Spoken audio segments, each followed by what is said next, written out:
Palaima ir nušvitimas, kai tavo kūnas ir siela tampa harmoningi. Speciali muzika ir specialūs judesiai, kurie pažadina aistrą. Tik ne partneriui, bet aistrą gyvenimui. XIX amžiaus mistikas Gurdžijevas sukūrė šokio sistemą, pagal kurią atliekami labai paprasti judesiai, tačiau jų nematomas poveikis itin juntamas dvasinėme lygmenyje. Pasiklausykime. Kūno, proto ir emocijų vienovė čia ir dabar. Judesiai gražūs, originalūs ir charizmatiški. Tačiau jų grožis yra antraeilis prieš jų gebėjimą žadinti sąmoningumą. Pasinėręs į šokį, pastebi ir patiri, kaip vidinės energijos jėgos susivienyje. Žmogus yra visuma ir harmoninga asmenybė jis tampa tada, kai susijungia trys centrai. Tai yra proto centras, emocijų centras ir fizinio kūno centras. Šie šokiai yra būtent skirti tam dalykui sujungti visus tos trys, harmonizuoti tos trys žmogaus pagrindinius centrus. Miroslava Didžiokienė, visuomenės sveikatos specialistė, Gurdžijevo šokių mokytoja, judesio terapeutė.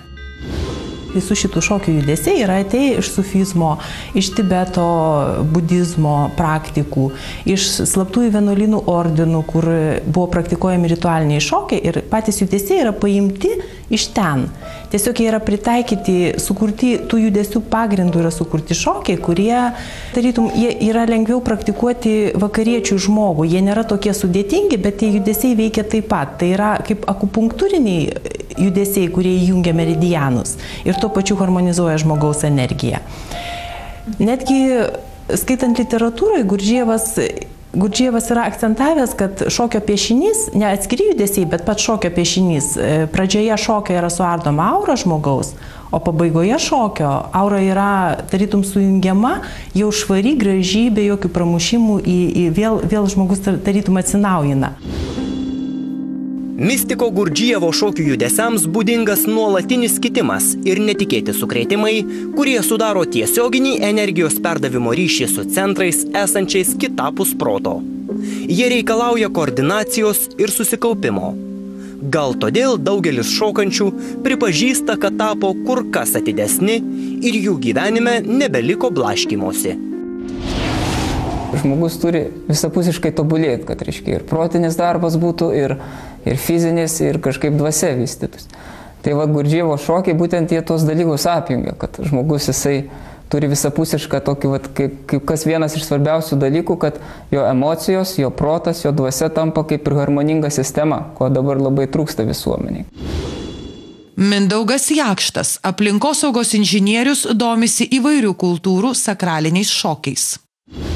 Pajausti judesi, išgyventi judesi, kartu ir muziką girdėti, kad pagal muziką tai daryti. Nu tai va tas ir... Nes šiaip sakau, kad iš pradžio aš lankiau indiškus šokius, tai buvo kiti dalykai, galbūt buvo šiek tiek jau per didelį krūvį, nes tie šokiai buvo labai sudėtingi Bharatanatyam ir jie buvo skirti, reiškia, nu, labiau gal jaunam žmogui jie būtų priimtinesni, kuris 18 metų gal, bet jau vyresniam amžiui šiek tiek yra per didelis krūvis fizinis. Tai va tada pasirinkau Gurdžijevo šokius. Ir jeigu jums nuo vaikystės kalama, kad jūs nepajėgus atlikti vieno ar kito veiksmo, arba kad jūs neturite kažkokio vienokio ar kitokio prigimtinio pranašumo, Gurdžijevo šokiai atskleidžia visiškai kitokią asmenybės pusę. Žmogaus virsmas vyksta tame, kad jis išlaisvėja. Jisai tampa atviras priimti aplinką, pasaulį. Jisai nukrenta jo blokai visi. Sakykime, mano pačios patirtis yra, vaikystėje man pasakė, kad aš neturiu klausos. Ir aš buvau įsitikinusi iki tol, kol pradėjau šokti, kad aš tikrai neturiu klausos. Ir net nebandžiau ieškoti to savyje. Ir kai aš išgirdau per seminarą muziką, netgi turbūt per pirmą seminarą aš jau išgirdau, aš pradėjau, aišku, paskui visą šitą stebėti ir aš supratau, kad aš turiu klausų. Sukaustyti žmonės paprastai daug kas yra sukaustytas. Ir tas sukaustimas šitie šokiai nuima vienareikšmiškai. Atsiranda, aš viską galiu, aš viską sugebėsiu. Jeigu, aišku, peržengia pirmą žingsnį, tai yra, jeigu pirmą kartą neįsigąsta, kad nesugeba padaryti su viena ranka vieno judesio, su kita kito. Ir dar prijungti kojų judesius.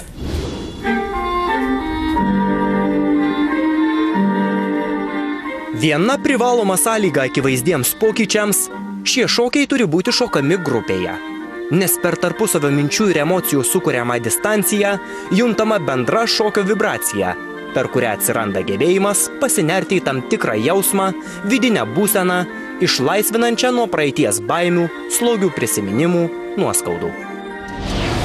Iš pradžių netgi buvo toks kaip ir chaosas, nes reikėjo kažkaip ir save nugalėti, praeiti pro tą tokį barjerą.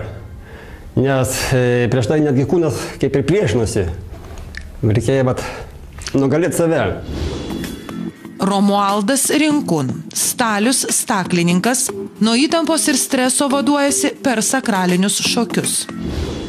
Antras dalykas tai, kad žmonės patyrė daug streso, baimės, depresijoje tokioje būsenoje, yra pervargę ir tai žmogų įsekina, kaip ir, pasakyčiau, išbalansuoja.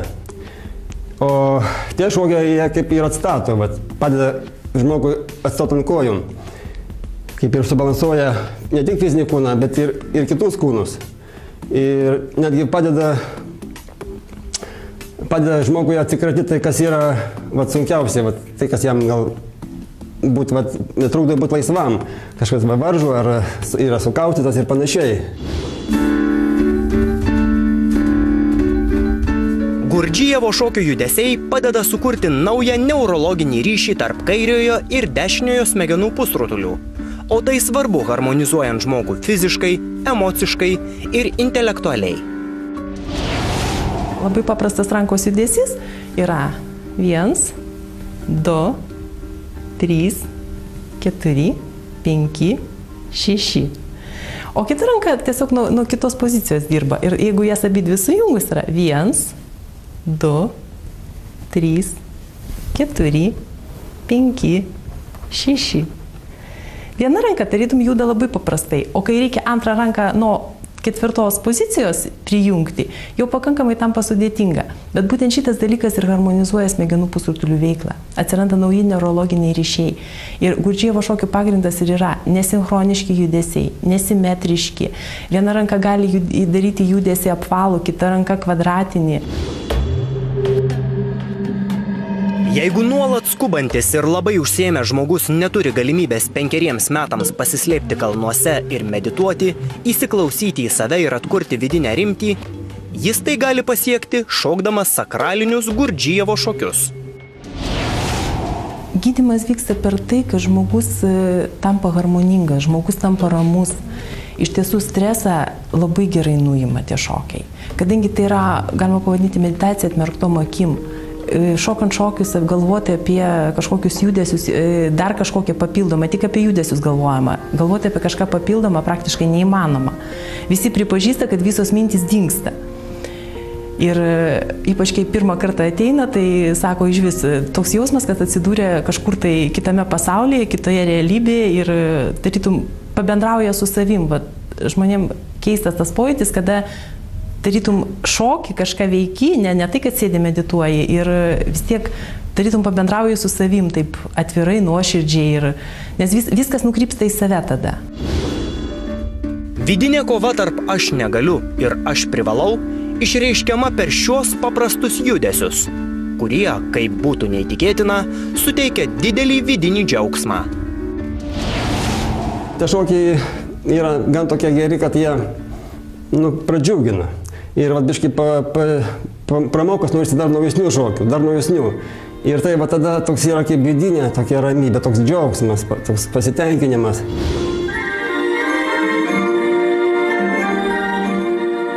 Neturėdami kelrodžio, mes galime klajoti aplink savąjį aš be galo ir taip jo neatrasti klaidžiame jausmų ir minčių labirinte.